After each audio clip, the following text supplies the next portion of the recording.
All right, so for this video, I wanted to explain the three basic, beliefs of the prison planet theory, right? This idea that we're on a prison planet, this idea that we're stuck in some sort of matrix, right? This idea of like the reincarnation trap, right? The loosh farm. What is it like? What is like the basic sort of synopsis of the soul trap, right?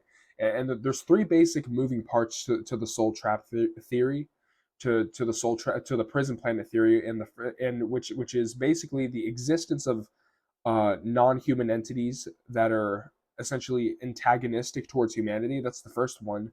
So the second one is the idea of energy harvesting and loosh harvesting.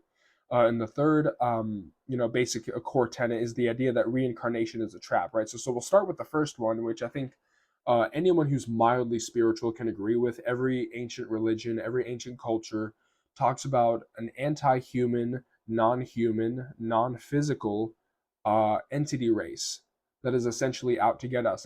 And yet again, like those three attributes are super important to like that. All those three attributes together, constitute this entity race. It's anti-human, non-human, non-physical. It's not anti-human, non-human, and the physical. Oh, there's little green men. No, these are demons essentially. They're the demons of the Bible. They're the jinn of Islam. They're the archons of Gnostic thought and Gnostic literature. These are the Draco reptilians and the gray entities of the modern day. These are the fallen angels, the Nephilim. Okay, right. So the existence of anti-human, which means that they're antagonistic towards us. They're non-human, which means that they're not human. Their intelligence. They're basically entities that are not that are other than us. They're not humans, right? And they're also non-physical, meaning that they're invading from the astral. That they're performing spiritual warfare, basically, right? So that's the first core belief that I think a lot of humanity's problems would start to get solved if people, were aware of the existence of this non-human entity race. Yet again, anti-human, non-human, non-physical, right? That's the best description that I think sums up this entity race that's sort of out to get us, right? And I think that they've done a lot of this entity race, right? The Draco reptilians. So I like to talk about the Draco reptilians because there's a lot of references to reptiles in a lot of religions, right? You have the serpent in the Garden of Eden. You have the serpent gods in Mesoamerica. Like the Aztecs did all the human sacrifice to the serpent gods, right? Which I think that was an early form of like the modern day, adrenochrome. Excuse me. Then there we go. See, that's a good sign that I'm telling the truth. Is like any time that I start spouting off the truth, I think that like there's random phlegm and there's random scratches in my throat that keep coming up anytime I get into a flow. So I think that is a good sign that I'm telling the truth. I don't know why. I don't know why that is. I don't know why I keep this happens a lot with my videos. Is like I keep getting scratches and coughs in my throat anytime I start to get into a flow, right? But yet again, like this anti-human, non-human, non-physical entity race, every culture has some form of this, and also and yet again, the reptilian aspect is something that I like to focus on. It's something that I like to emphasize. It's something that I like to, place an emphasis on because a lot of these cultures they talk about, um, you know, the reptilians. They talk about like yet again the serpent in the Garden of Eden, the serpent gods of Mesoamerica. Like there's dragon and reptile symbolism in a lot of media, right? You even think about like the dragon emperor in China, right? So like there's a lot of reptilian set, and there's even like in Hinduism, there's like the Naga, right? Like the half snake, half human people. They even have statues of half snake, half human people in a lot of like these Hindu temples, right? So there's a lot of reptilian references, and so that's one of the things that I like to focus on. But that's the first, belief system. The first belief system, or the first sort of main principle of the prison planet theory, is the existence of this entity race, right? And then we go into the energy harvesting element of it, which is basically that these entities feed off of our negative emotional energy primarily. There's some people that say that it's the entire spectrum of our emotion, but these entities seem to be able to tap into lower frequencies of emotions, like the lower chakras, right? Lower frequencies of emotion, better because it matches their low frequency as beings that are low frequency, low vibrational, you could say. And and this is where we get into like the term loosh, which is Loosh, which is that's the way it's spelled, and it's coined by a guy named Robert Monroe, who he writes about his out of body experiences, and I think the particular book that it comes from is Far Journeys, and he talks about how there's this energy that human beings emit when they're in a state like whenever they have emotions, particularly whenever they're in a state of negativity, despair, trauma, anger, right? They emit this energy that these reptilian entities, and these reptilian entities are described in many out of body experiences where not just from Robert Monroe, but also like there's also been like a CIA documents of like when people go into sensory deprivation and go out of body, they see I think they call them the alligators, right?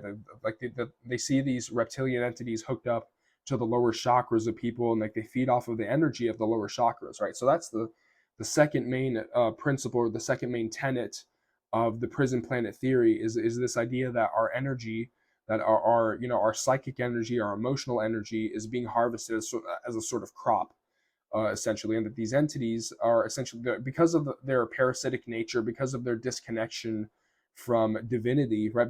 And they're jealous of our divinity. This is something that a lot of religions also agree with whenever it comes to this entity race. Is like whenever they discuss this entity race, they discuss that like these demonic entities, they're jealous of humanity's divinity. They're jealous of our divine sparks, right? And so like because of this jealousy, like that they want to attack us, they want to destroy us, but they're also parasitically feeding off of us because we have a connection to divinity. We are essentially infinite beings with with an infinite source of energy, which is something that they tap into, right? And these entities, they're constantly afraid of dying, right? They're constantly afraid of like their time running out, and so they feed off of our negative emotional energy as their form of sustenance, right? It's their form of food, right? What one of the things that is sort of a white pill in this scenario is the fact that if they stop feeding off of our energy, they die, they decay, they can die too, right? The archons, the reptilian entities, the demons, they are mortals.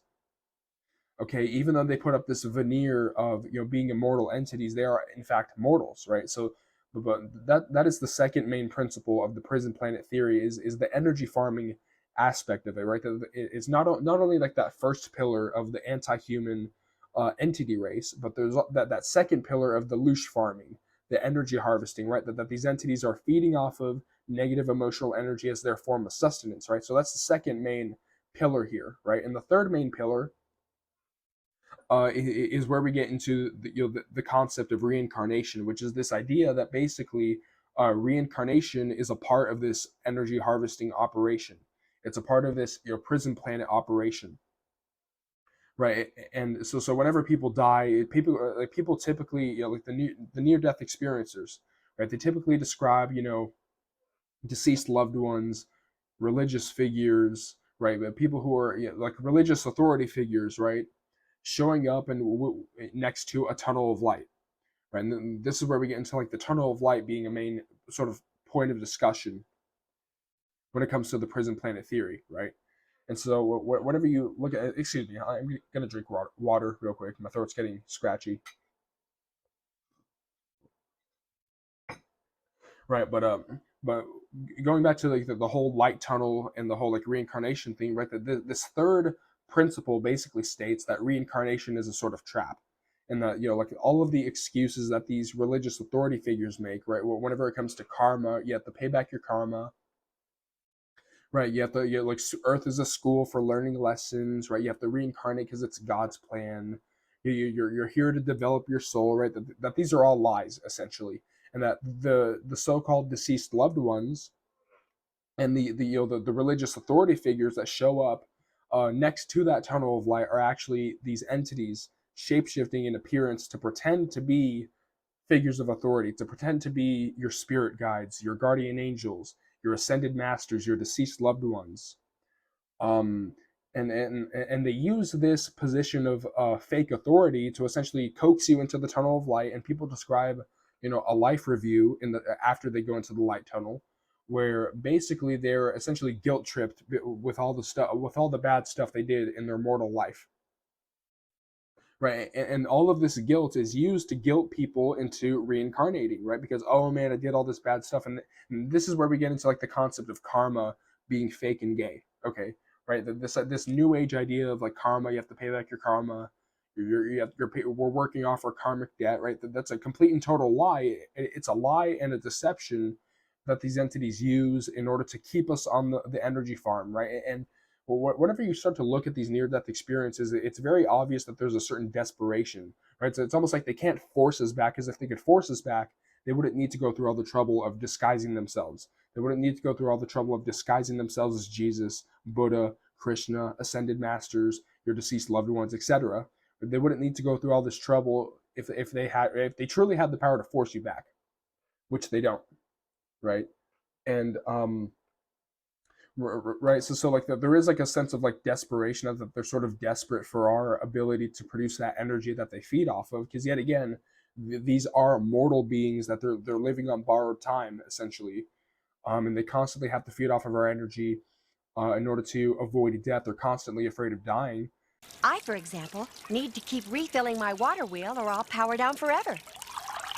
Oh God, I'll never make it this time! This is the end! Anyway.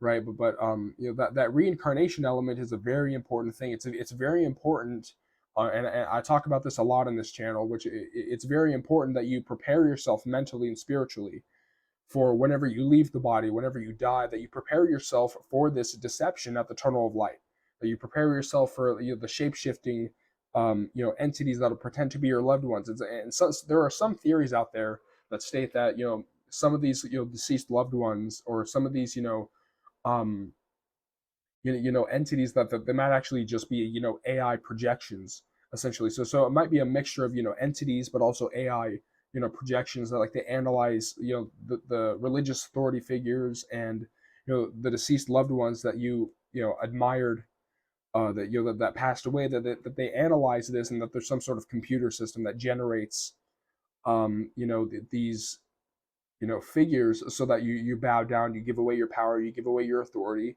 right? And then you reincarnate and you get the memory wipe, and the memory wipe is another big component of why it's one of like the biggest pieces of evidence that reincarnation is a trap, and that Earth is not a school, right? It's like you graduate the first grade, and then you get your memory wiped, and then you have to go back to the first grade in order to learn lessons, right? And people get, and you see this a lot with reincarnation. People make the same mistakes over and over again. People make the same mistakes. People make the same.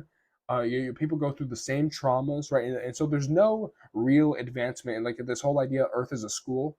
There really is no real advancement when it comes to like this so-called school, right? Because your memory is constantly being wiped through each reincarnation, right? Your memory is being wiped. You're constantly being manipulated into having to pay back karmic debt, right? You reincarnate in order to acquire more karmic debt because you forgot the lessons that you learned in the previous lifetime because of the memory wipe.